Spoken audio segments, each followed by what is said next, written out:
A Dog of Flanders. Chapter 1. Humble Home. Nello and Patrash were friends and closer than brothers. Nello was a little boy. Patrash was a big Flemish dog. They were the same age, if you count years, but Nello was still young and Patrash was old. They had lived together almost all their lives. Both of them were orphans who had very, very little in this world. The one person who loved them and cared for them was so old that he could not do much for them. Nevertheless, the hardships Nello and Patrash shared drew them together from the first, and it made their love grow stronger over the years. Their home was a tiny one-room hut on the edge of a little Flemish village about 3 miles, 5 kilometres from the city of Antwerp. The village sat among spreading pastures and fields of flax.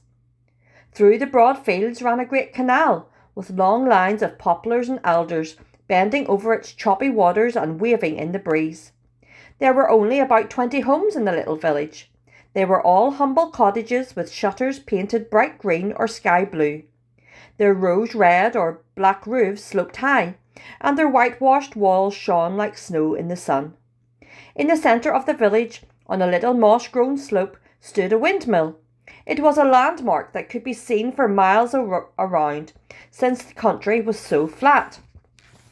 The windmill had once been painted, sails and all, but that was over 50 years before, when it was built to grind wheat for the soldiers of Napoleon's First of France. Over the years it had turned a ruddy brown, tanned by wind and weather. The proud windmill ran in fits and starts, as if it had rheumatism and were stiff in the joints from age.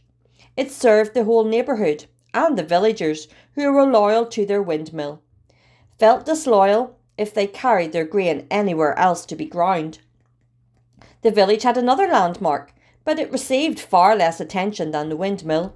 It was an old grey stone church with a tall pointed steeple and a black bell hanging in a little belfry. The church had also been there for many years, although now it had been neglected and in great need of repair. At one time, the villagers had been as loyal to the church as they were to the windmill, but that had changed over the years.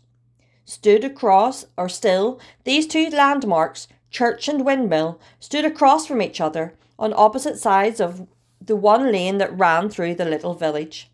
The windmill creaked and groaned in summer wind and winter blast, and the single bell of the little church rang faithfully morning, noon and night, with its strange subdued hollow sadness. Both landmarks seemed almost as much part of the village as the villagers themselves, but one received many visitors, while the other had few. Within sight and sound of both landmarks lived Nello and Patrash in their little hut on the edge of the village. To the northeast, beyond a great plain of waving golden grain and spreading flax, was the city of Antwerp. On a clear day, they could see the spire of the great church in Antwerp from the doorstep of their little hut. The one-room hut was also the home of a very old man, a very poor man, old Jehan Das. He was Nello's great-grandfather. In his youth, Jehan Das had been a soldier. He remembered the wars which had trampled his beloved country as oxen tread down the furrows. When he left to defend his homeland, he had been a strong man, but a few years later he had come back from the service with nothing except a wound that had left him physically disabled. For many years, Jehan Das had lived alone, but when he reached 80, his granddaughter died. He left him all he had. It was not worldly possessions or money. Her only legacy was something more precious, her 2-year-old son. The boy could have been a great burden to the old man, who could hardly support himself, but he willingly took on the additional responsibility of caring for his young great-grandson. Hard as it was, the burden soon became welcome and gave the old man reason to live a few more years. Nello, which was the nickname for Nicholas, thrived under his great-grandfather's care. Grandfather Jehan was as Nello affectionately addressed his great-grandfather, and the boy lived together happily in the paltry little hut.